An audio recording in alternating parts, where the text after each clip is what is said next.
हाँ तो बेटे, good morning, good evening to all of you. आज मैं आपको, मेरे प्यारे विद्यार्थियों, ये मैंने आपको CBSE के मॉडल पेपर 2023 के क्वेश्चन नंबर 6 तक बता दिए थे। अब मैं क्वेश्चन 7 को समझाने जा रहा हूँ। तो क्वेश्चन नंबर 7 हमारा इस प्रकार है, देखिए आप। Question number 7, the pair of linear equation, the pair of linear equations 2x equal 5y plus 6 and 15y equal 6x minus 18 represent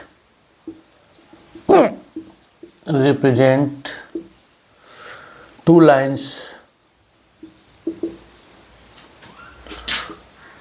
which are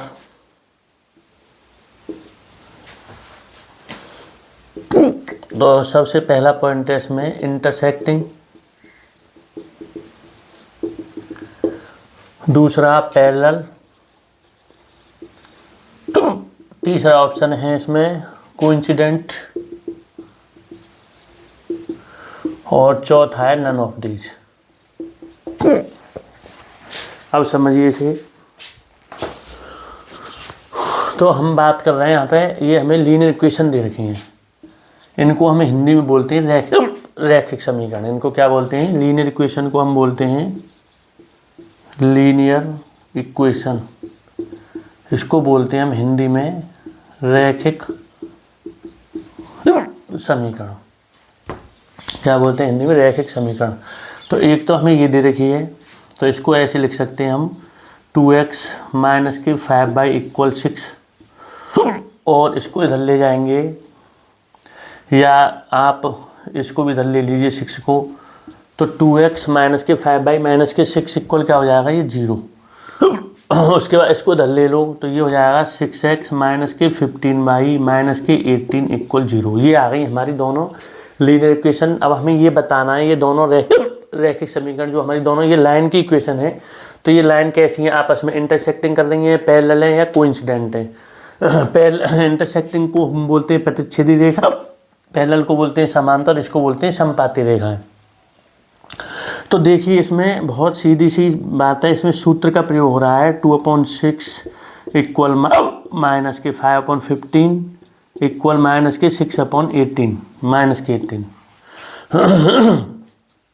ये सूत्र होता है बेटा a1x प्लस के b1y प्लस के c1 बराबर 0, और a2x, ये हो गया हमारा a2x प्लस के v2y प्लस के c2 इक्वल 0। तो अब यहाँ पर a1/a2 डज नॉट इक्वल, अगर हमारा b1/b2 होता है, या डज नॉट इक्वल हो c1/c2, तो उस समय हमारी रेखाएं क्या होती हैं? प्रतिच्छेदी रेखाएं होती हैं। उस समय कैसी होती हैं? इंटरसेक्टिंग लाइन, और इसको हिंदी में बोलते हैं प्रतिच्छेदी रेखाएं। क्या बोलते हैं? प्रतिच्छेदी रेखाएं। ये 3 सूत्र लगते हैं इसमें जो है। अब दूसरा होता है a1/a2 equal b1/b2 equal c1/c2। जब ये तीनों आपस में बराबर हों, तो उस समय बेटा ये लाइन होती है कोइंसिडेंट। ये लाइन के ऊपर ही इसी की लाइन होती है, ये जो है दूसरी वाली भी। तो इसको बोलते हैं हम कोइंसिडेंट लाइन, और हिंदी में बोलते हैं इसको समपाती रेखाएं। कैसी होती हैं? समपाती रेखाएं। अब उसके बाद में कंडीशन होती है a1/a2 equal b1/b2 does not equal c1/c2। अगर ये होता है, तो फिर ये जो रेखाएं होती हैं, ये होती हैं हमारी जो है समांतर रेखाएं। इस समय क्या होती हैं? समांतर रेखाएं होती हैं। इस कंडीशन में इसका 1 सॉल्यूशन होता है, इसमें इसके इनफाइनाइट सॉल्यूशन होते हैं, इसमें नो सॉल्यूशन, यानी कोई हल नहीं। इसमें एक हल, इसमें अनेक हल, और इसमें कोई हल नहीं। और ये हमारी क्या होती हैं? पैरेलल लाइन होती हैं। इनको क्या बोलते हैं हम? समांतर रेखाएं। समांतर रेखाएं। तो अब इसमें हमें ये वाली कंडीशन लग रही है 2 बन जा 2, 2 3 6, 5 बन जा 5, 5 3 15, 6 बन जा 6, 6 3 18। माइनस से माइनस कट गया, इस माइनस से माइनस कट गया, 1/3 इक्वल 1/3 इक्वल 1/3। ये तीनों बराबर आ रहे हैं। इस समय जब ये तीनों बराबर आ रहे हैं, तो इस समय हमारी लाइन कैसी होंगी? जो है कोइंसिडेंट लाइन होंगी। कैसी होंगी? कोइंसिडेंट लाइन, समपाती रेखाएं। इसको हम क्या बोलते हैं? समपाती रेखाएं। ये मैंने यहाँ पे लिख दिया है। इस समय ये जब तीनों बराबर आ रहे हैं तो ये कैसी लाइन होंगी? Coincident line. इस प्रकार ये क्वेश्चन सॉल्व हो रहा है और इन सूत्रों का इसमें प्रयोग हो रहा है। ये पहला सूत्र है इसका, ये दूसरा सूत्र है इसका और ये तीसरा सूत्र है इसका जो है। तो ये तीनों ही बहुत इंपॉर्टेंट है। इससे बहुत अच्छा क्वेश्चन दे रखा है ये पेपर में। एक क्वेश्चन इसमें से 2 नंबर में पूछा जा सकता है इस तरह का। अब आगे बढ़ते हैं जो है, अगले क्वेश्चन की तरफ बढ़ते हैं।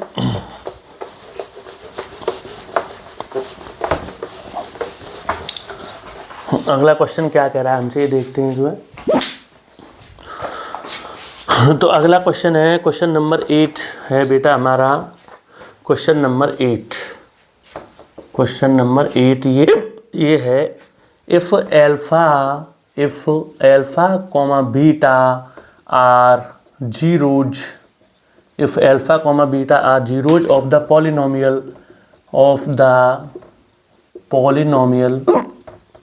Polynomial x square minus 1, then the value of alpha plus beta। अब इसके ऑप्शन दे रखे हैं। पहला ऑप्शन दे रखा है इसका 2, दूसरा ऑप्शन दे रखा है इसका 1, तीसरा ऑप्शन दे रखा है इसका -1 और चौथा ऑप्शन दे रखा है इसका 0। चौथा ऑप्शन क्या दे रखा है? 0। अब देखिए इसे समझिए। एक्स स्क्वायर ये हमारा पॉलिनोमियल है। पॉलिनोमियल को हम क्या बोलते हैं हिंदी में? बहुपद। पॉलिनोमियल को क्या बोलते हैं? बहुपद। ये क्या है? हमारा बहुपद। तो अब इसमें ये पॉलिनोमियल को हिंदी में बहुपद बोलते हैं। पॉलिनोमियल दे रखा है, ये इसके जीरोज दे रखे हैं। अल्फा बीटा क्या है यहाँ पे? इसके जीरोज।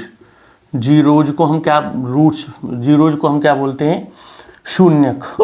क्या बोलते हैं हम इसको? शून्यक। ये इसके क्या दे रखे हैं? शून्यक। और ये हमारा क्या है? पॉलिनोमियल है। तो अब देखिए इसको किस प्रकार करेंगे। यहाँ से सूत्र होता है कि यदि ax स्क्वायर प्लस के bx प्लस के c यदि हमारा कोई पॉलिनोमियल होता है, तब ये एक सूत्र होता है इसका। मान लीजिए इसके 2 शून्यक हो गए, यानी 2 जीरोज हो गए, अल्फा कॉमा बीटा। तब एक फॉर्मूला होता है कि sum of zeros alpha plus beta बराबर ये होता है माइनस एक्स का। मैं पूरा सूत्र बता दे रहा हूँ, जब इसमें केवल इसी का प्रयोग हो रहा है, एक ही सूत्र का। तो sum of zeros alpha plus beta यानी कि शून्यकों का योगफल। इसको हम हिंदी में कहेंगे शून्यकों का योगफल। इसको क्या कहेंगे? शून्यकों का योगफल। तो ये होता है minus coefficient of x upon coefficient of x square. ये सूत्र होता है। और इसको हिंदी में बोलेंगे माइनस एक्स का गुणांक बटे एक्स स्क्वायर का गुणांक। एक्स का गुणांक बटे एक्स स्क्वायर का गुणांक, ये बोलेंगे हम। ये सूत्र होता है इंग्लिश में। तो अवश्य केवल इसमें इसी का प्रयोग हो रहा है। अल्फा प्लस बीटा का मान हमें चाहिए, सम ऑफ जीरो चाहिए हमें अल्फा प्लस बीटा। तो ये हो जाएगा माइनस। अब इसमें x का कोफिशिएंट, अब इसको हम ऐसे लिख सकते हैं, एक्स स्क्वायर माइनस के 0x या प्लस के 0x और माइनस के 1। इसको इस प्रकार लिखा जा सकता है। तो जब इसको इस प्रकार लिखा जा सकता है तो ये हो गया माइनस। अब कोफिशिएंट ऑफ x यहाँ पे क्या हो गया? 0 और कोफिशिएंट ऑफ एक्स स्क्वायर ये क्या हो गया हमारा? 1। भाई x का कोफिशिएंट कितना है? 0। तो माइनस उतार लिया हमने। कोफिशिएंट ऑफ x यानी x का गुणांक यहाँ पे क्या हो गया? 0। तो ये 0 आ गया। और एक्स स्क्वायर का गुणांक ये मानते हैं हम, यहाँ पे 1 लिखें या ना लिखें, यहाँ पे हम हमेशा 1 मान के चलते हैं। तो एक्स स्क्वायर का गुणांक क्या आ गया? 1 आ गया। तो यहाँ से अल्फा प्लस बीटा का मान कितना निकल के आ गया? यहाँ से 0 निकल के आ गया। तो इसका मतलब हमारा ये 4th ऑप्शन सही है। इसका 0 आंसर आ गया, यानी 4th ऑप्शन सही है। इस प्रकार ये क्वेश्चन हो रहा है। यहाँ से एक और सूत्र होता है, उसे मैं लिख दे रहा हूँ। प्रोडक्ट ऑफ, आप अब उसको याद कर लेना आगे। प्रोडक्ट ऑफ जीरोज एक होता है, प्रोडक्ट ऑफ जीरोज ये होता है हमारा अल्फा इंटू बीटा बराबर, इसका सूत्र होता है constant term upon coefficient of x square, coefficient of x square, constant term upon coefficient of x square, यानी अचर पद अपॉन एक्स स्क्वायर का गुणांक। एक ये सूत्र और होता है एक्स स्क्वायर का गुणांक। तो इस प्रकार ये क्वेश्चन हो रहा है।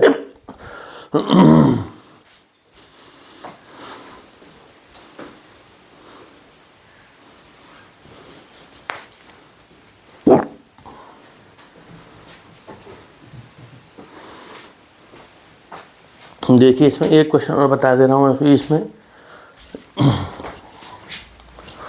अगला क्वेश्चन बता दे रहा हूँ।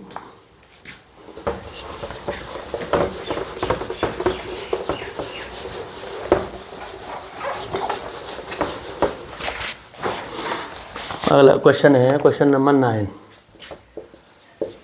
क्वेश्चन नंबर 9 है if a pole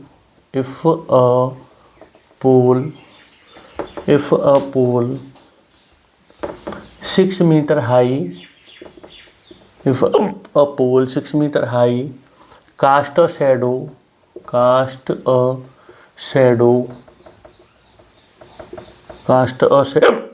2√3 meter long on the ground, then the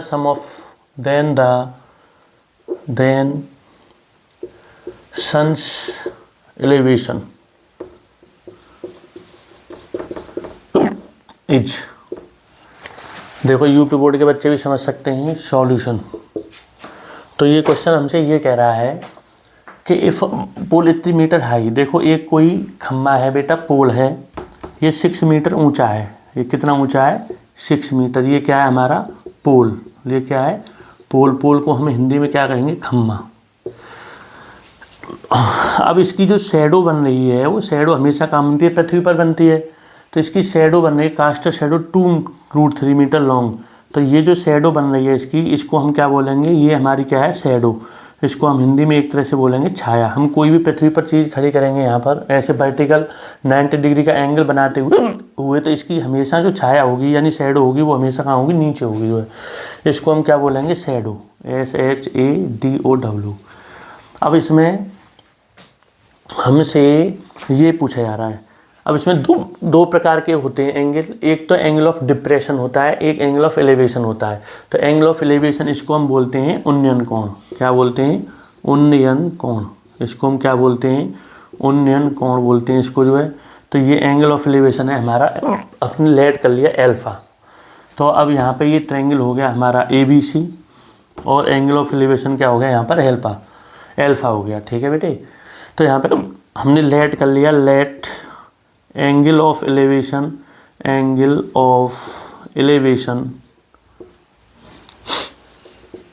ये हमने क्या मान लिया? अल्फा मान लिया। और ये हमने AB हमने क्या मान लिया? पोल मान लिया। तो यहाँ पे हम लेंगे इन राइट एंगल ट्रायंगल यानी समकोण त्रिभुज ABC में, समकोण त्रिभुज ABC में। तो इसमें लेंगे तो ये हो जाएगा हमारा, इसमें tan अल्फा लगाएंगे हम। तो tan अल्फा का फॉर्मूला होता है हमारा परपेंडिकुलर अपॉन बेस इंग्लिश में, और हिंदी में हम कह सकते हैं लंब बटे आधार। हिंदी में क्या कहेंगे? लंब बटे आधार। तो इसमें परपेंडिकुलर कितना है हमारा? 6 है, और बेस कितना है हमारा? 2√3। बेस कितना है हमारा? 2√3। अब इसका इसमें डिवाइड करेंगे तो 2 3 या 6 हो गया। तो ये क्या हो गया? 3/√3 हो गया। अब इसका इसमें भाग देंगे तो इस 3 को लिख लेंगे √3 मल्टीप्लाई √3/√3। इससे ये कट गया। तो यहाँ से ये आ गया tan अल्फा बराबर, इस √3 को हम क्या लिख सकते हैं यहाँ पे? tan 60 degree. क्या लिख सकते हैं? tan 60 degree. तो अल्फा का मान हमारा कितना आ गया हमारे पास में? 60 डिग्री आ गया। अल्फा का मान कितना आ गया? 60 डिग्री। तो एंगल ऑफ एलिवेशन इसका कितना आ गया? 60 डिग्री। इसमें ऑप्शन दे रखे थे हमने जो है भाई, ये पोल है, ये हमारा ग्राउंड पे खड़ा हुआ है इस तरह से 90 डिग्री का एंगल बना के, ये इसकी शैडो होती है हमेशा हर क्वेश्चन में। हमसे ये एंगल ऑफ एलिवेशन पूछा है। इससे पोल की हाइट 6 मीटर है, इसकी शैडो कितनी है छाया की, तो हमसे ये पूछा है। तो कुछ नहीं, tan का सूत्र लगेगा। सूत्र हम उस हिसाब से लगाते हैं जो हमें साइड गिवन होती हैं। तो हमें ये साइड गिवन है और ये साइड गिवन है, परपेंडिकुलर और बेस गिवन है, इसलिए मैंने इस सूत्र का प्रयोग किया है। तो इसमें ये ऑप्शन दे रखे थे यहाँ पे 60, 45, 30, 90, तो आंसर कितना आ गया 60 डिग्री आ गया हमारा। तो आज के लिए बेटे थैंक यू। कल और आगे इन क्वेश्चनों को समझाऊंगा मैं। तो इन क्वेश्चनों में जो भी क्वेश्चन आ रहे हैं मैं सारी चीज़ें जो उसमें मैथमेटिकल जो पीछे फॉर्मूले यूज हो रहे हैं या जो भी मतलब मैं पूरा हर क्वेश्चन में एक्सप्लेन करके आपको बता के चल रहा हूँ। आप हर क्वेश्चन यहाँ पे समझोगे तो थोड़ा पढ़ रखा होगा पहले से, तो आप हर क्वेश्चन को समझ सकते हो।